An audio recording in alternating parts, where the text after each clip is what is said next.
Now tuning in to Earbud Media. Audio for everyone.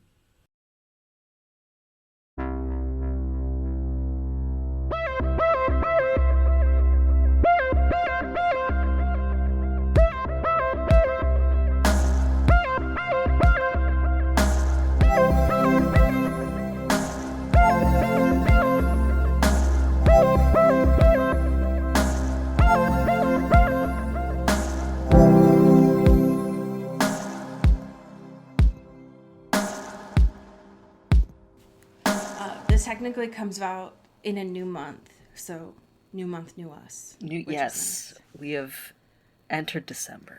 We're here, time is passing, and we're living. I hate it. I hate it. So welcome to Into the Twilight. Mm-hmm. It is officially, we're on that holiday creep. Yeah. We love that. How are you? I am here. I am living. La Vida Loca. Listen. When are you finally going to bring Ricky Martin as a happy thing? I don't think I can. I don't think I can earnestly. When are you finally going to talk about our producer as a happy thing? Right, yeah. The segment sponsor, longtime sponsor. It's never been given its proper due. Sponsor. Yeah. Listen, I'm back to my roots. I'm recommending reality TV left and right. But this, I want to do just like a status update on the Bravo first.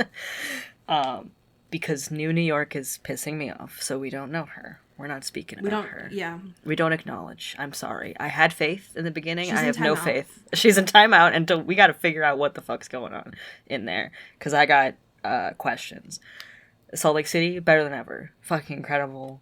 100%. Lisa Barlow got put in coach and she had a full meltdown and is still currently having a meltdown months later. It's incredible. And you know what? Honestly, if I had Lisa Barlow money, I would also be flipping the fuck out. Sure. But also if you have Lisa Barlow money, Lisa Barlow can buy herself a plane ticket. Sorry. Lisa Barlow should have a private jet. So. Yeah. Here's the thing. Yeah. I don't think Vida Tequila makes that much money. Like, where's this? And you know what? That's exactly right. Right. But I want to go back to my girls in the Beverly Hills because they're better. They're so back in ways I was truly not expecting at all. Because, last couple years has been like, it's a little rocky, right? It's a little stuff going on. Oh, yeah. It's, it's not at its peak, right?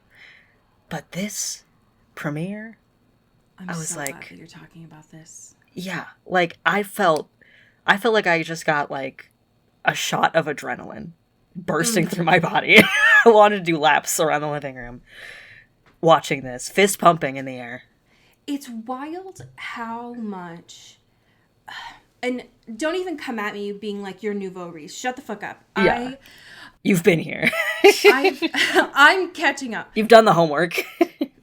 Exactly. I'm in it now. This season premiere felt like one of the most iconic moments in Real Housewives television. Yeah. And it's so wild how up and down Real Housewives has been in the last couple years that we've gotten some of the most, like, making it to mainstream people content and then just absolute flops like Real Housewives of New York, she who shall not be named. Yeah. But this moment, I am a noted Dorit hater. Yeah. I don't like this woman. Yeah. I acknowledge that she has gone through trauma. She had a shit husband. Yep. And also, she's a Zionist. Yeah. Like, yes. You know what I mean? Like, and she pisses me off. You know what I mean? Yeah. The way that she's being edited, and she's coming for Kyle's neck. Yeah. I'll watch it. What a long time coming, Yeah, she ripped that accent off. She threw that accent away, and she's like, I need to lock the fuck in, because I'm about to do a murder on live television. Like, that is what I'm planning to do this year. I'm going to burn my marriage. I'm going to burn a cigarette And I'm gonna kill Kyle Richards with my own hands. And I'm gonna go 80 down these fucking canyons, so watch me. Watch me just whip down the road. And watch me nay down these canyons. Absolutely. And I was so locked in. Yeah. It's giving me so much hope. As much as I have a complicated relationship with Kyle Richards parasocially, I am very excited to see someone at least try to take a stab in a genuine way. Yeah. Because she's been, floating for a while. I agree. I agree. As someone who has defended her for a long time, I 100% agree. I can have all the love in my heart for her, but if you don't want to show up and fucking work and talk about your show, alleged gay relationships and the dissolution of your marriage, if this is not the arena for that, there's no... What is? What are you talking about? You know the game. Yep. So... You've been on this since day one. You tell everyone this is your show. Come to work. Yeah, how about you? Nobody wants to fucking work anymore, okay? Nobody wants to attend the Housewives lot and go to fucking work. Do you think Kim knew people were going to be saying that for forever? God, I mean, what an impact. What an absolute. It's permanently in my lexicon forever. It's so good. She didn't know what she was cooking with that, I don't think. I 100% agree. I want to make it very clear to people. Yeah. There's no one in the Real Housewives cast that I root for. They're all bad people.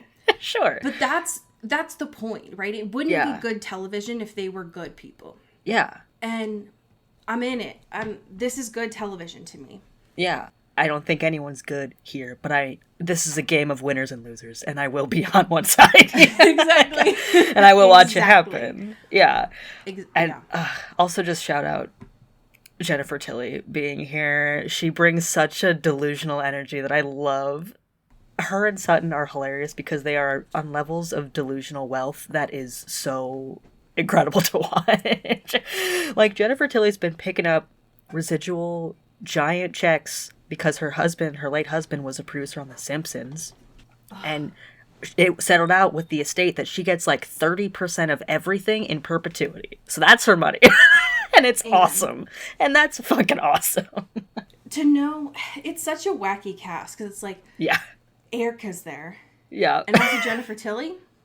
Right. All right. Yeah. I'm so in it. Yeah. Can I make a request, though, Bravo? Please.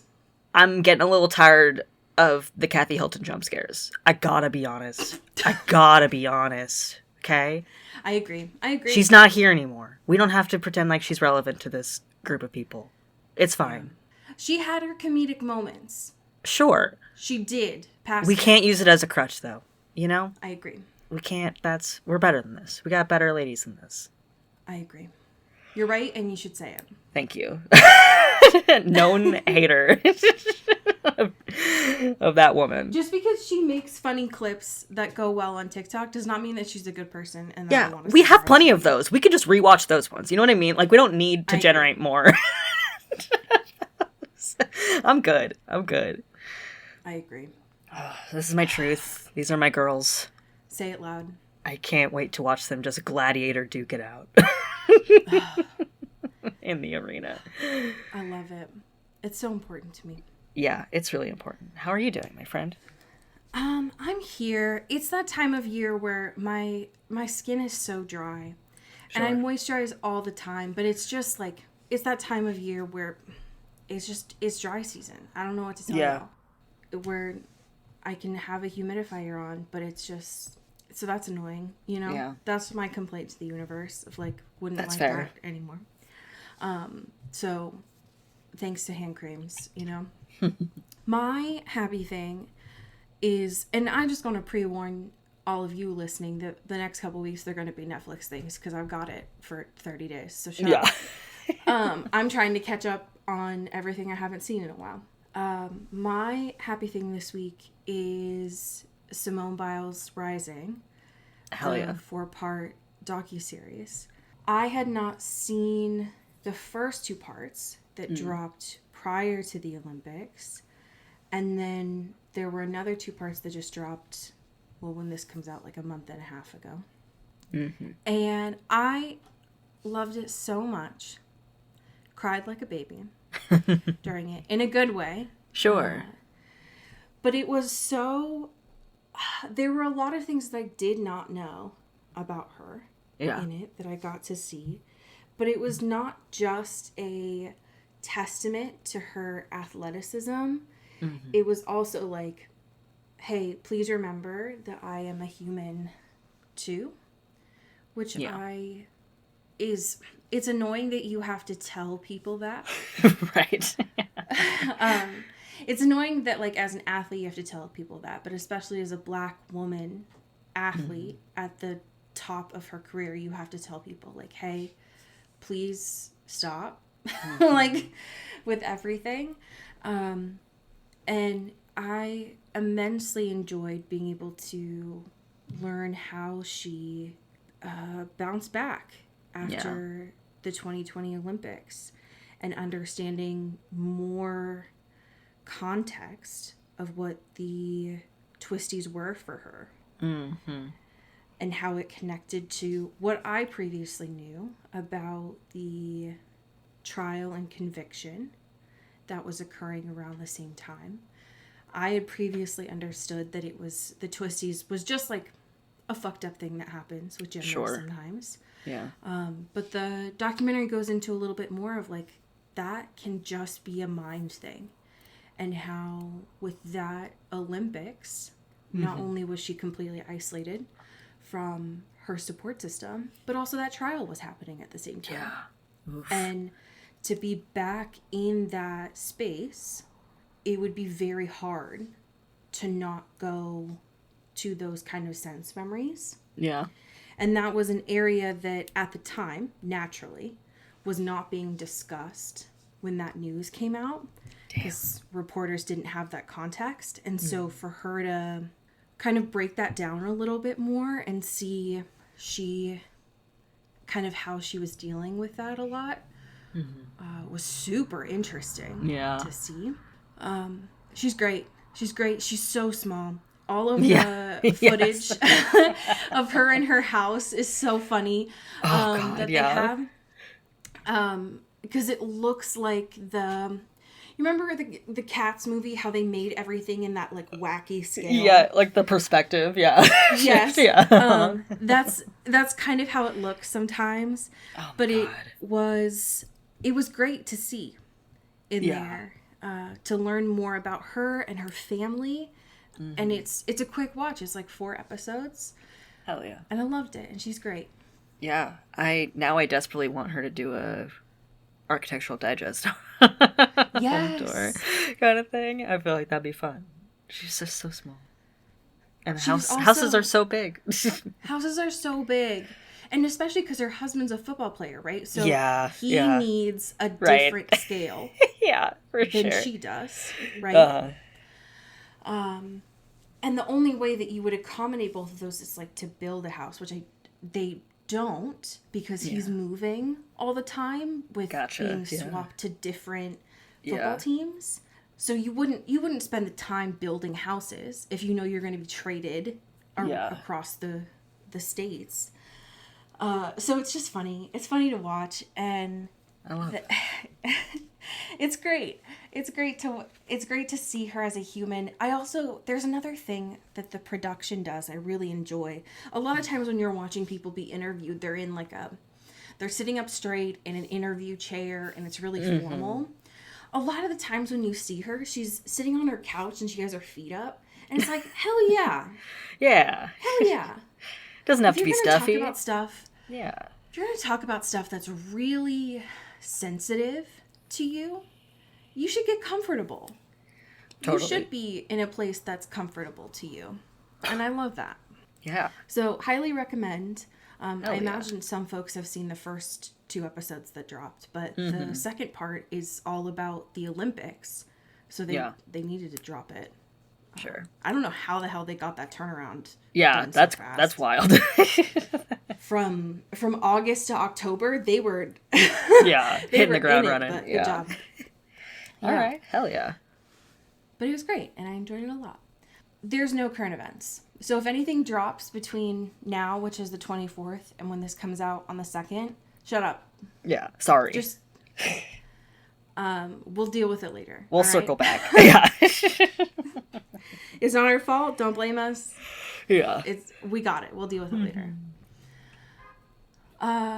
Okay.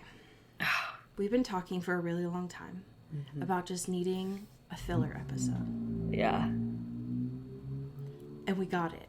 Our prayers were answered, I think. We've been on it for 15 episodes now. Yeah.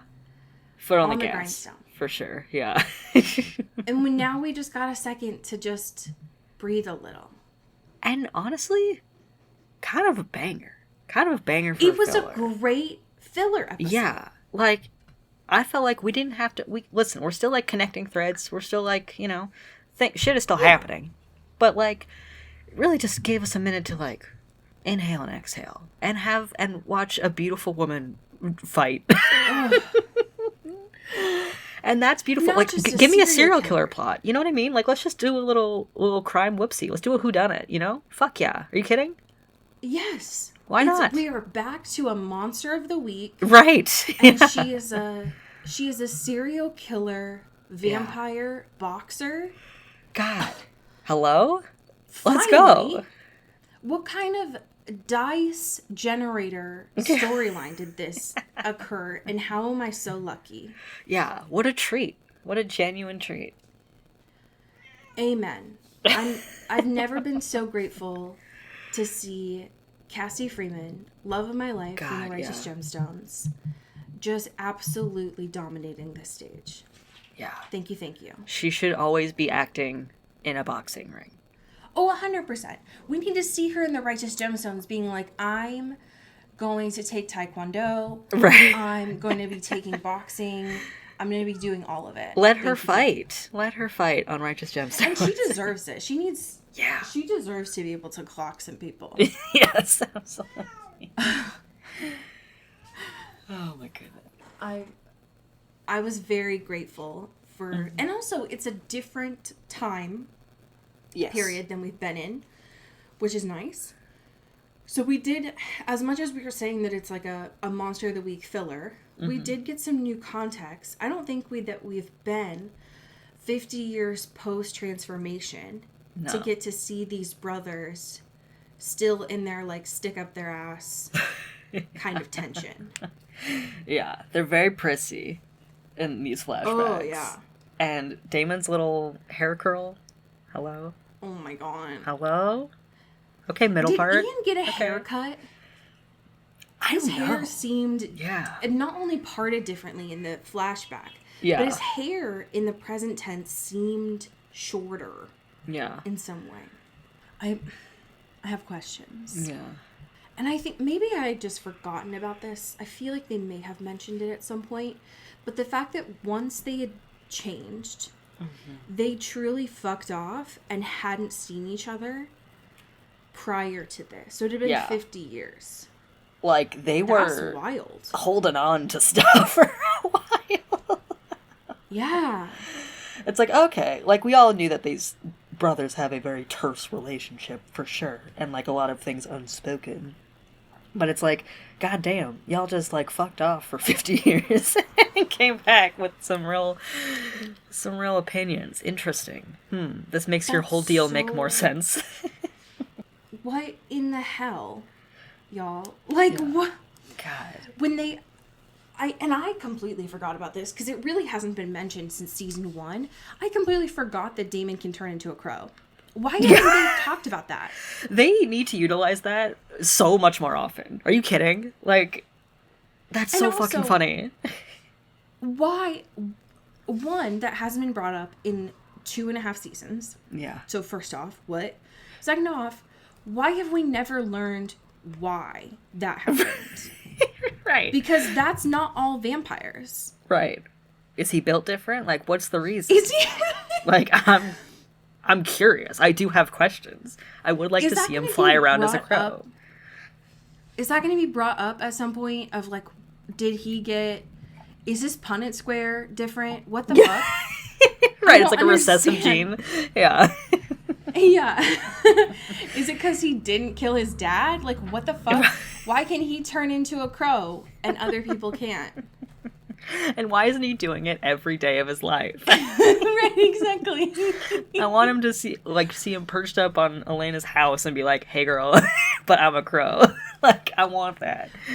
Which he used to do, yeah. right? Those, like, first 3 episodes. Yeah. And then we haven't seen it. You telling me this guy would prefer to walk? Vampire speed walk? Fake you kidding? news. No. No. If you have the ability to fly. What I'm imagining is, like, the brainstorm session, right? Like, the whiteboard, the writer's room. They have all these Post-it notes of the lore of all of these characters. I imagine the sticky note of Damon turns into a crow or can turn into a crow. That Post-it note, like, fell off at some point during season 1. And then all of a sudden someone during this episode was like, hey, wait a second. Yeah. We're missing a Post-it note, and remembered. Yeah. And they were just cleaning up and being like, oh my god, crow. We did this. Wait. Like, what the fuck? God. I don't hate it. I just genuinely had forgotten as well. Yeah. Don't deprive us of crow. Yeah. He has a fursona, okay? Let him use it. If Elena had actually chosen Damon, would it become like a B movie kind of thing? Oh my god. Don't do this. I just I mean, have questions. Yeah. Fair enough. And they never explored it because they forgot about it for like 50 episodes. Yeah. Anyways, in case y'all forgot like I did, Damon can turn into a crow sometimes. Yeah. Please don't forget. Yeah. Write it down somewhere. Just something to keep in mind. Yeah. Also, since it's been 50 years now, Jonathan Gilbert has a granddaughter. Yeah. Named Samantha. Oh my god. Samantha Gilbert. This family, the Gilbert line, loves journals. Yeah. They love them. Which is, it's incredibly helpful, right? Of being like, wow, thank God all of them have their deepest and darkest fears written out in excruciating detail over decades of their lives. Like, that's awesome. Great. I would imagine, since they're the founding families, and again, I'm saying this in heavy quotes because these white people didn't found this land. Right. But I imagine because they are the founding families, they're really big into, like, archiving and stuff, and that's why you would have your granddaughter, you would encourage her to know how to write and be doing that during this time. But I agree, it's, like, very convenient that Samantha, who I think by the Lockwood girl is like, you're a gossip, shut up. Stop telling these random people this news. Don't tell her secrets, I love, too, it's like, there's so much of a ownership of, like, the historical record, right, in these, and, like, obviously, like, familial history is also its own subsect of, archivism and stuff, but, like, all of this, too, being like, well, the Salvatores have, like, the whole stash, like, they got shit, they got journals up and down, because even when Rebecca's trying to find out information about this tree, she's like, hey girl, you know about trees. Who, if y'all don't have these documents from 1912 or around then, who does? And it's like, Salvatore, baby, let's go, we got all these dusty books. This whole house is full of books. Dusty books. That was so random. Yeah. Why have we never heard from any of them that the Salvatores got into logging? Yeah. What? Like, you're telling me this whole time there's, like, just a whole library in here of just hundreds of years of vampire lore and information? That seems like that's relevant and helpful. What? Yeah. Why? Elena has notably been very into reading Jonathan's journals. So was Jeremy. Please never forget Jeremy. Yeah. Ugh. Why did neither of them, especially Jeremy, right, who they were trying to be like, you're human, you can't die before you had this ring. Yeah. We need to keep you from going on these missions. Why the fuck didn't they send them into their pseudo library and be like, start reading these journals, these logging mills? Because Damon went right up and pulled Stefan's journal from 1912. Someone who he, at the time, was not with Stefan at that time, right? So he, at some point, started familiarizing himself with that information. Because we know he wasn't with him during that time. And then Stefan, right after this, fucks off and becomes the Ripper. So at some point, Damon, who again doesn't care about his brother, right? Doesn't care. He doesn't have feelings. Started memorizing what Stefan's journals look like on the spines. Yeah. Immediately plucked that off and was like, hey, so here's me. I think he even says this earlier on in the episode where he's like, Chipmunk asked me my name today. That was so good of him just being like, so funny. I told him a lie and now it's going to haunt me for the rest of my days. And it's like, okay, I know Stefan has a little bit of a penchant for the dramatics, okay? But it's like, this guy is he's not Snow White. He's documenting, okay? Don't be mean. As much as I dog on Stefan for being, like, very in his feelings, like, his AIM screen name would be, like, Broken Rose 420 or whatever the fuck. Sure. Like, now that I understand a little bit more that they were also archiving, they do serve a purpose as well. Yeah. Oh, for sure. Like, it is, I'm glad he's doing it. Somebody's got to fucking work around here, okay? Right. Somebody's got to keep this shit in order. But, like, it is so funny. Just being like, dear diary, today, I'm feeling really sad. The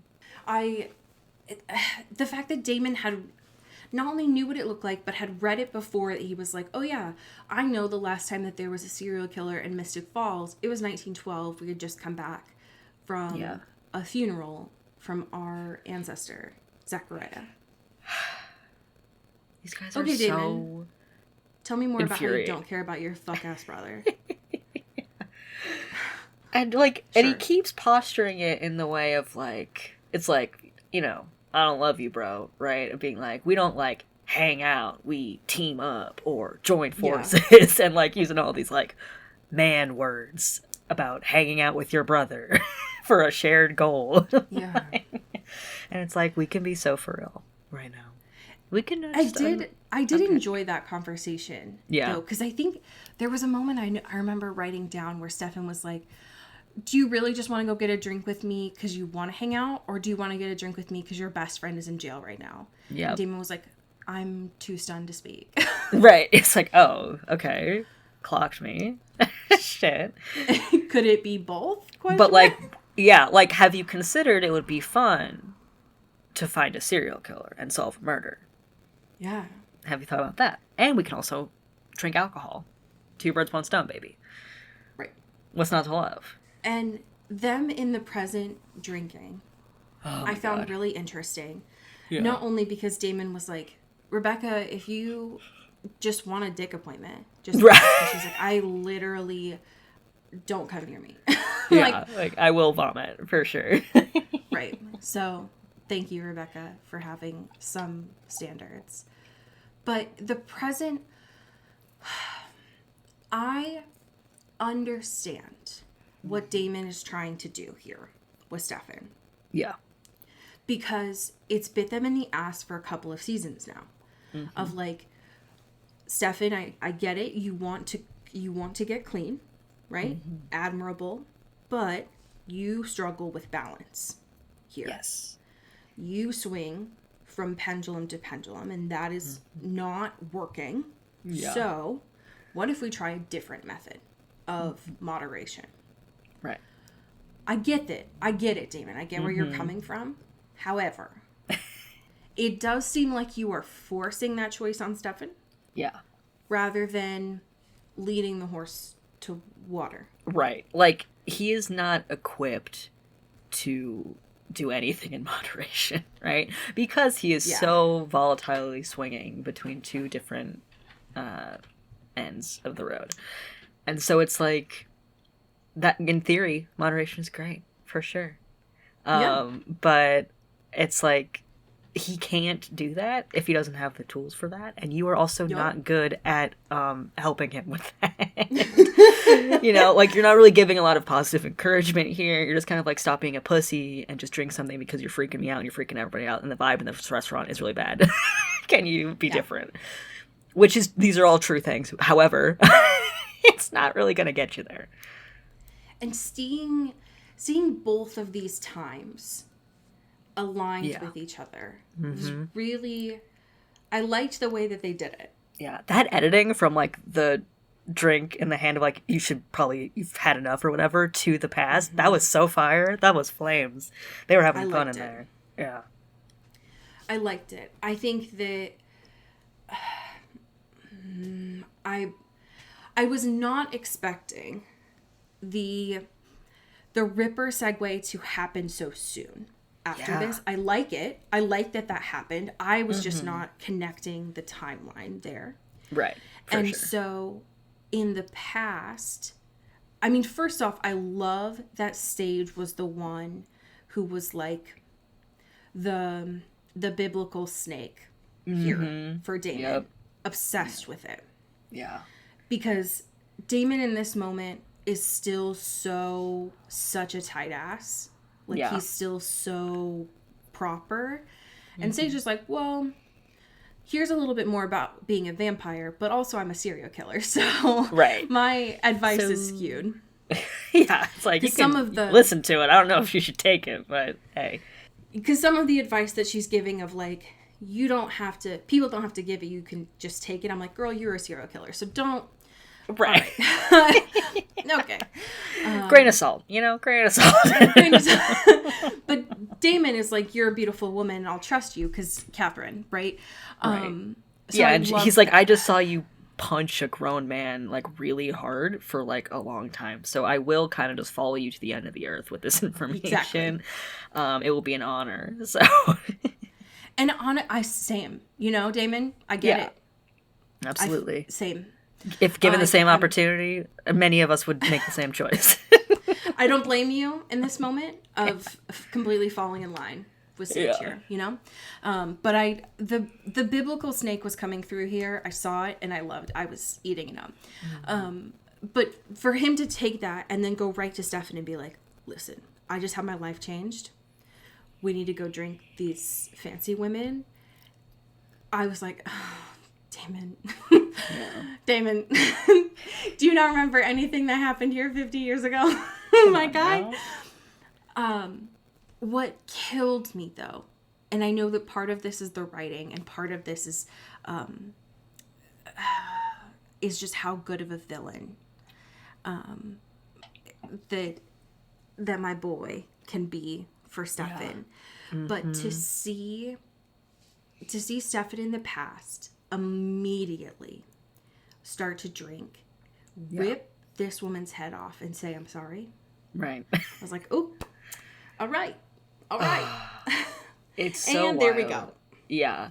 Like, let's rock and roll, baby. Because it's like, it's so fucked up to be like, now that we've been watching the show for a while, we have now seen multiple instances of this like cycle that they will be unable to break.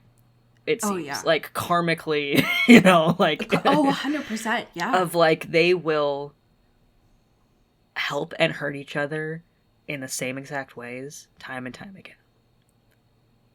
And they will betray each other and lift each other up in the same fucking patterns and ways over and over, and they can't do anything about it. Like, they just, and they know it. Now it's at the point where like, I see, like, even Damon is like, I've seen this happen. Right. And I did nothing. And I'm still kind of like, fuck around and find out. Like, it's like, fuck my life. Like, what the fuck? I love that you said that it is karmic, because it really does feel like they, and sometimes we dog on them for it, right? Like, how many times can you fall into this trap and not learn your lesson?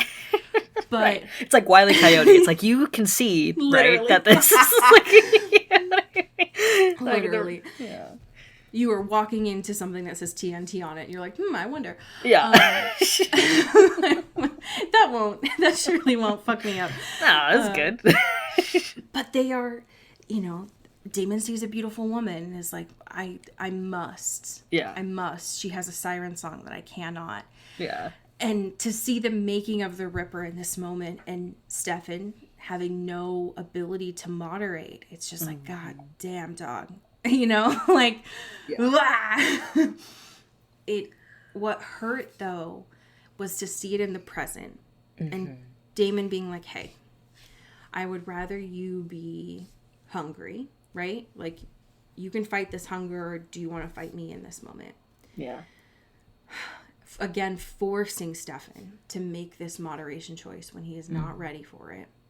And he could have handled it and kind of brought his emotions back to it. Sure. Had Elena and Matt not walked up on that. That was so nasty. It was such a nasty... I've like, never seen Matt more disgusted in my life. Yeah. I was like, okay, King, like, you can make some facial expressions here. They're not just like, I am solid dude. Like, this is my neutral space. Yeah, he looked fucking sick. Because also, like, Stefan looked nasty. Like, because, you know, there was some fake blood coming out of his mouth when they did a close-up on him, and I was like, ooh, that was a choice. Yeah, like, the whole bottom half of his face was just, like, red. And he was, like, looked like, you know, just drunk with power. And was like, what the fuck, where am I? I don't know what's going on. And Elena's like, hey, what? Excuse me? How dare you? What is this? It is daylight. What the fuck? What the fuck is this? We just got reprimanded for, like, breaking and entering to get evidence to clear Rick's name. And now I gotta walk out and see this? What the fuck is wrong with you? And she's right. She's right for that. Listen, she was trying to girl boss. She girl bossed a little too close to the sun, for sure. Trying to avenge a crime through the back channels. But, like, listen, you gotta do what you gotta do. Elena has a lot of strengths. I don't know that Nancy Drewing is one of them. No. See, now if fucking people were friendly and actually cared about Bonnie and Caroline, listen, get those in a Nancy Drew situation, they'll do it. Are you kidding? Come on. They'll do Elena?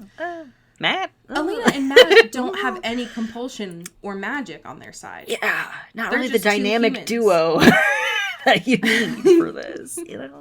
They're just thing one and thing two, trying to go into Meredith's house.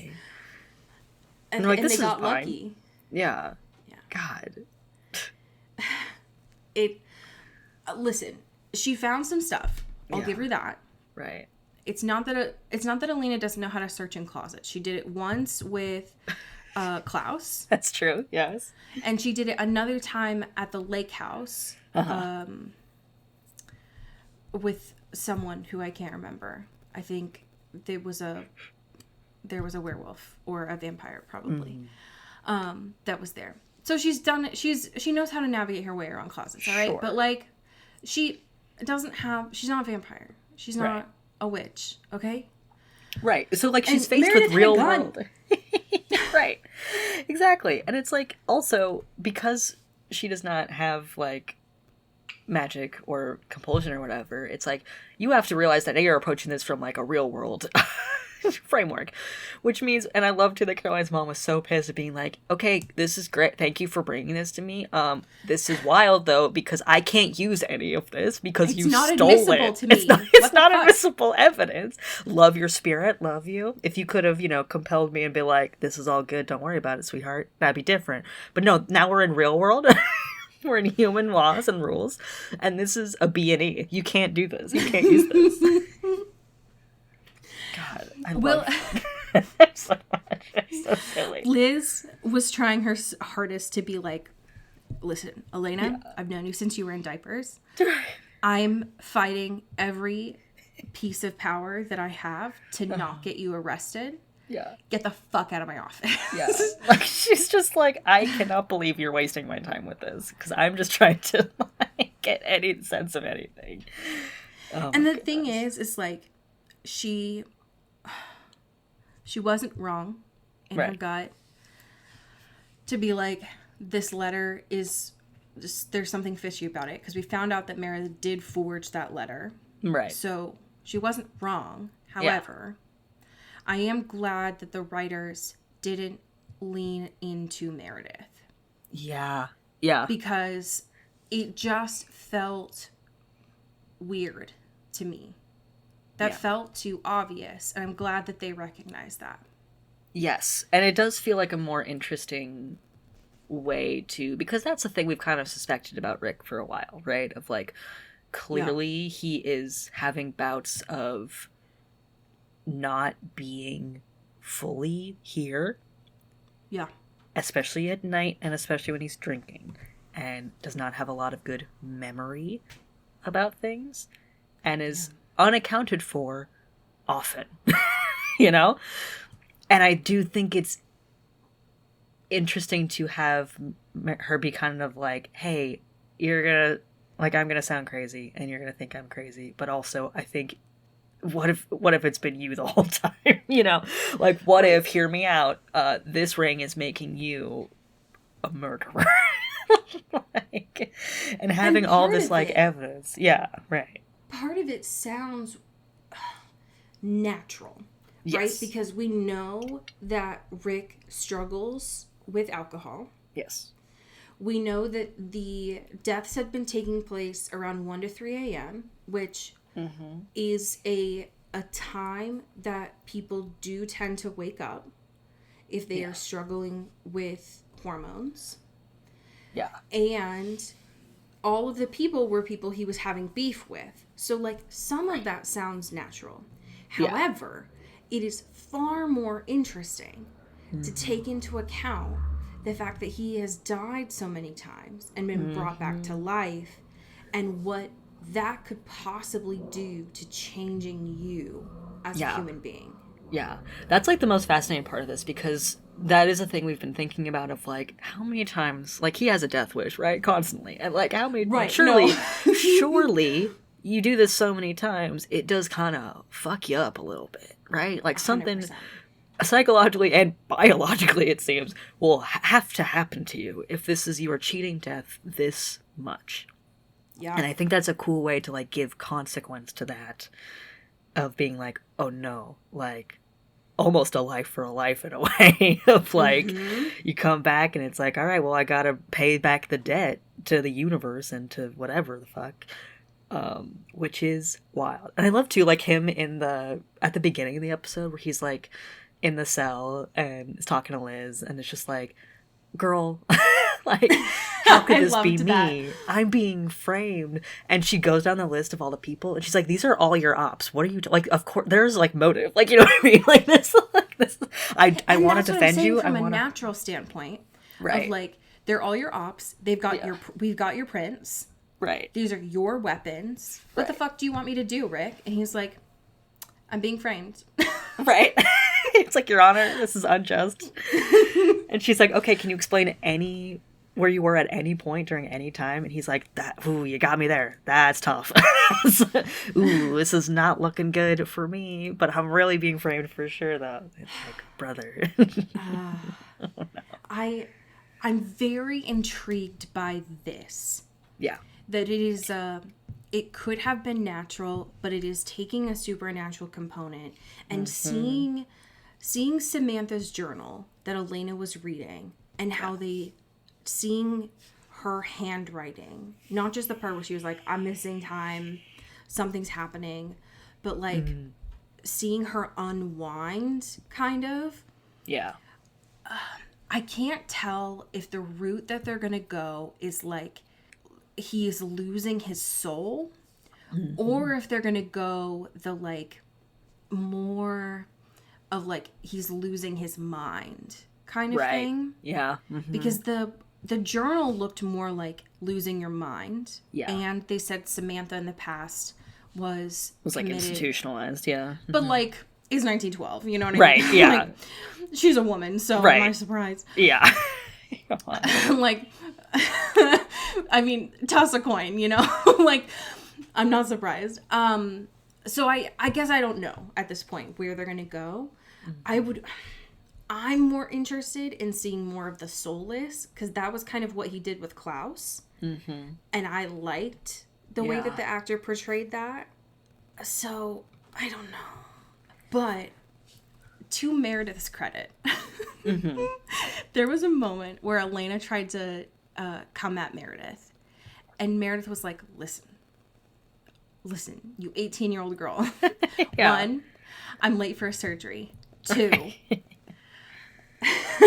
You don't know anything about this man that you let into your home, okay? He's been arrested 4 times for fighting before he was 21. And I don't know that you have the best judgment because you are dating a vampire. So, do you really want to come at me right now? She got her so good in that. That was like, she skyrocketed to like diva. So maybe hierarchy. I like Meredith. I think I like Meredith now because that was such a read. That was so good of being like, listen, I know your judgment's a little cloudy because you were involved in this wild universe of murderers. But like, this is a stranger. This is a strange man. You don't know anything about him. He has a history. He has motive. And also, he's got shit going on in his brain. And, like, sorry for pointing that out.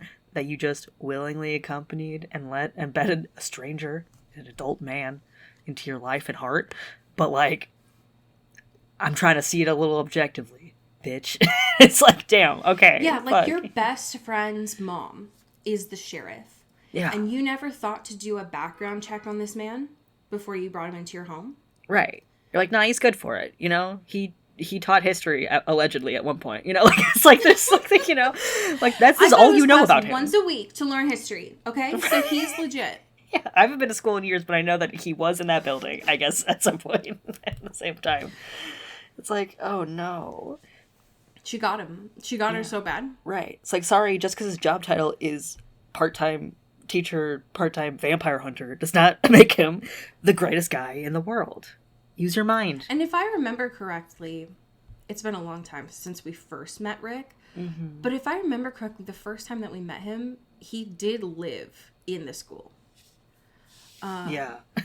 So I know Elena has a lot of things going on, like saving the world. Sure. But you never thought to look any deeper into this man? Yeah. Ma'am? All right, sure. I loved it. I thought that was a great read, and she's not wrong about it. Yeah. It was so true. So true to say that. I'm very interested in that plot line. Yeah. I think that they've piqued my interest, especially now that for the most part, the originals are gone. We just saw Rebecca this time. I'm not complaining. Klaus was, I don't know, watching a Lifetime movie marathon or something. I don't know what he was doing. He was busy.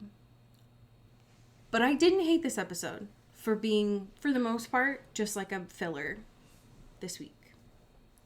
Yeah. Like, I always miss Caroline and Bonnie when they're gone, but I didn't hate it. Yeah. I'm into it. Now I'm curious.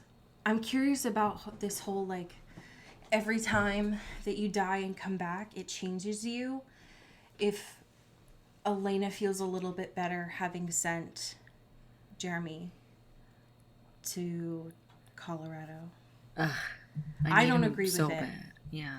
I need him to come back, but maybe temporarily it was for the best. Yeah.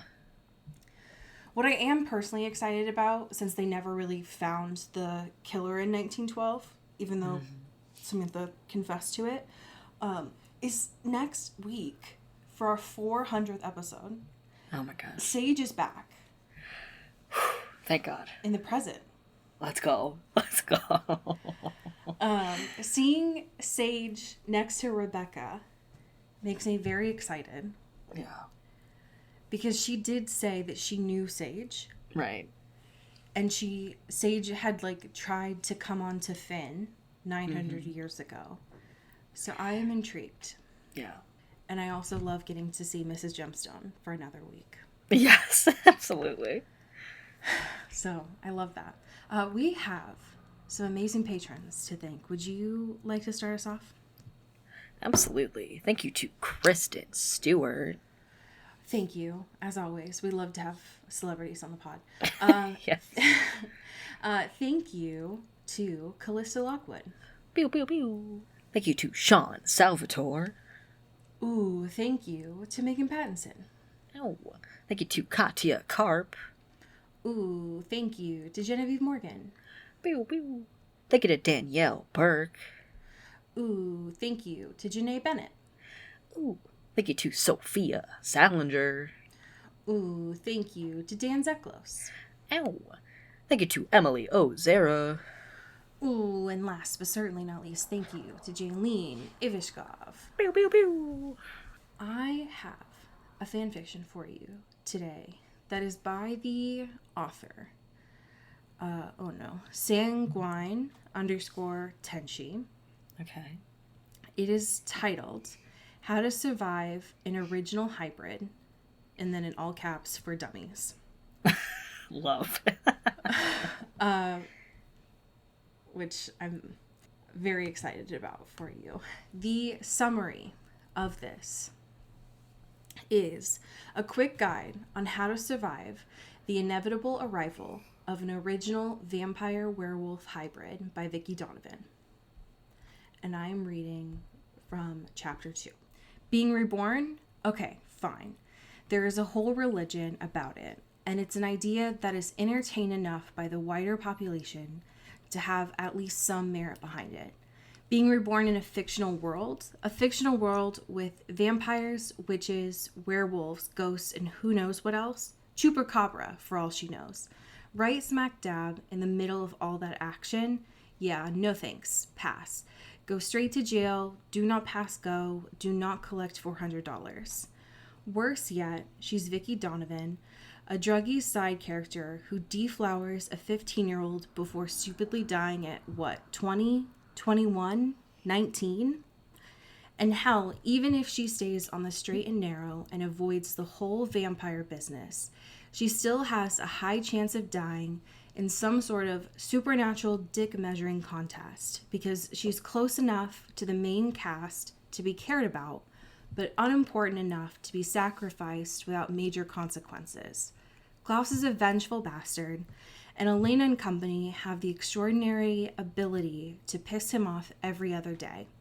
And what is Klaus's favorite way to get even when crossed? Killing off friends and family. Wonderful. Okay, deep breaths, meditation helps. End scene. Damn. Okay. So good luck to this fictional character. Yeah, I hope they figure it out.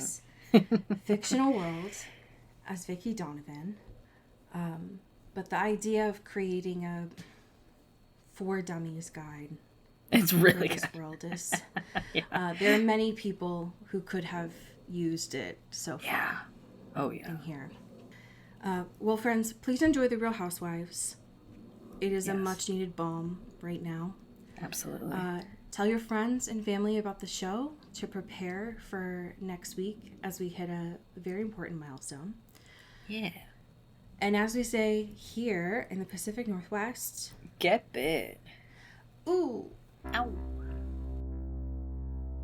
Into the Twilight is an Earbud Media production. You can follow us on Twitter at Into the Twilight or on TikTok at Into the Twilight Show. You can find me at Cody Corral on Twitter and Allie at Alexandria Does. And you can support us on Patreon at patreon.com/Into the Twilight. We have merch, so much stuff. All those links are in the episode description. And make sure to rate and review us on your favorite podcast hosting platform. It really helps the show. Thanks. Bye.